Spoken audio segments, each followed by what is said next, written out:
Shabbat Shalom. If you stop and think about it, it is really weird having a pet. Oh, a pet is something that demands your attention and your energy, even when you're tired and exhausted. It's a suck on your resources. You're feeding it and caring for it. You're buying it little tchotchkes, little toys that it destroys. If we're honest, they kind of smell sometimes. I'm only speaking for my dog, Princess Torta. And then they make a mess in our house. It is so weird that we as humans invite birds and dogs and cats into our homes to live with us. They don't even speak our language.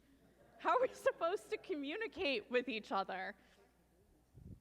And yet, this past week, it was the second anniversary of my partner and I bringing home our dog, Princess Torta, from Barks downtown. Princess is like 55 pounds of muscle now, and she has a head like velvet, and there is no dog that is smarter or cuter than her. I spent a lot of this week, I'm getting a little choked up.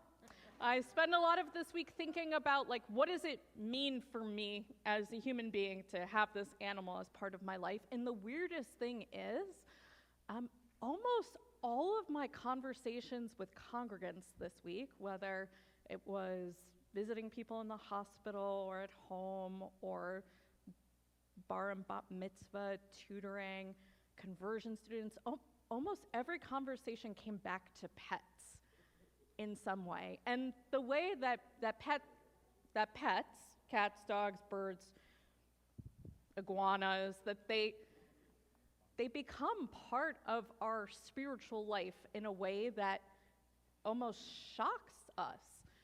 In the 2 years that we've had Princess, the most perfect dog, we have addressed many of her problems, and we have learned, I'll speak maybe more for myself, not my spouse, I learned a lot of humility. Learned a lot of humility, that I do not have all the answers, and when I tell her she doesn't need to go out, sometimes I'm wrong. I learned how to care for something that can't really express their needs. I learned vulnerability in asking for help from other people. I learned to experience the world every day as if it was just being created, because Princess could put her head in a bush and stay there for 5 minutes just sniffing and looking at the leaves. And so I'm there also looking at the leaves, thinking about God, thinking about creation, and the fact that as part of our prayers, there are multiple times where we refer to God as Yotzer Breshit, the creator of everything. Like, God has put our DNA into this world. God has created the bush and the tree and the plant and the dog, the cat. And that all of these things have a spark of God within them, a spark of holiness within them. And so when I'm with Princess, I remember that. When I'm with Princess, then I feel closer to God. Sometimes I feel annoyed, but if I'm like breathing deeply and thinking about it, being with her helps me see the amazement within this world. And as I listened to our congregants this week in my conversations, I realized that I wasn't the only one, and that everybody named that it felt like a little bit weird to be talking about their pet in such a way, like talking about your pet in a way that it helps you get closer to God, it helps you be a deeper, richer Jewish person. And I think it's not actually that weird.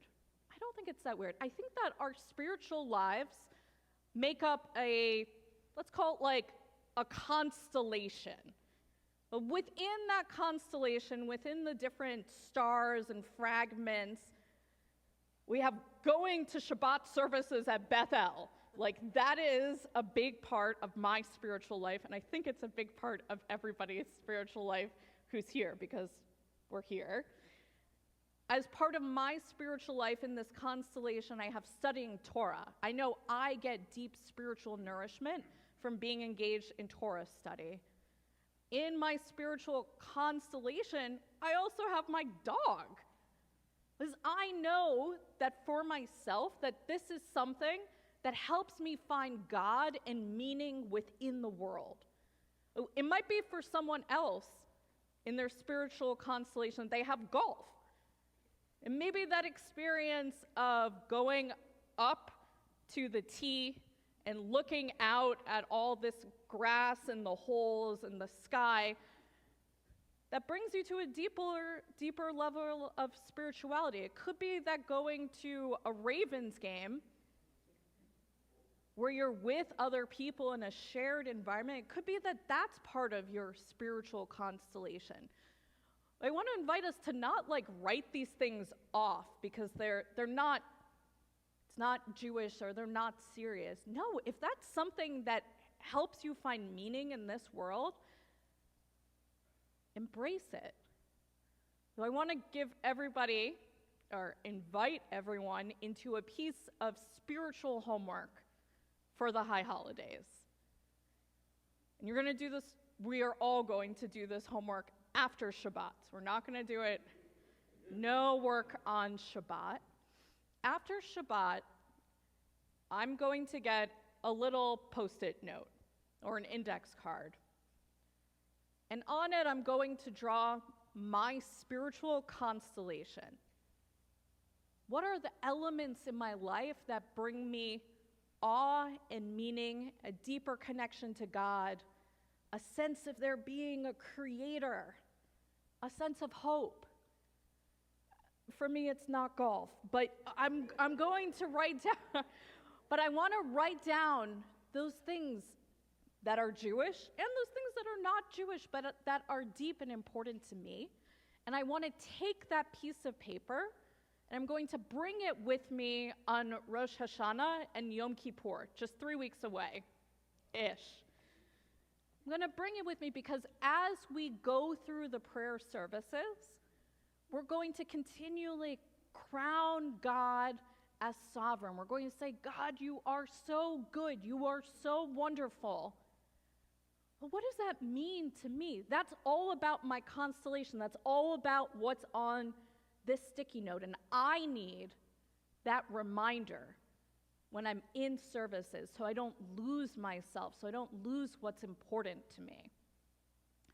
Oh, after Shabbat, when you sit down and have a chance to do this, you're welcome to email it to me, rabbi.zaslow@bethelbalto.com. Because it's good to have some follow-up in these things. That's how we know that we're all going to do it. And I'll put mine on Instagram. Okay?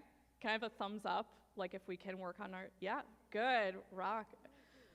Oh, Shabbat Shalom, everyone. May we be able to find all the sources of awe within our lives, from the dogs to the Torah. Good Shabbos. Shabbat Shalom.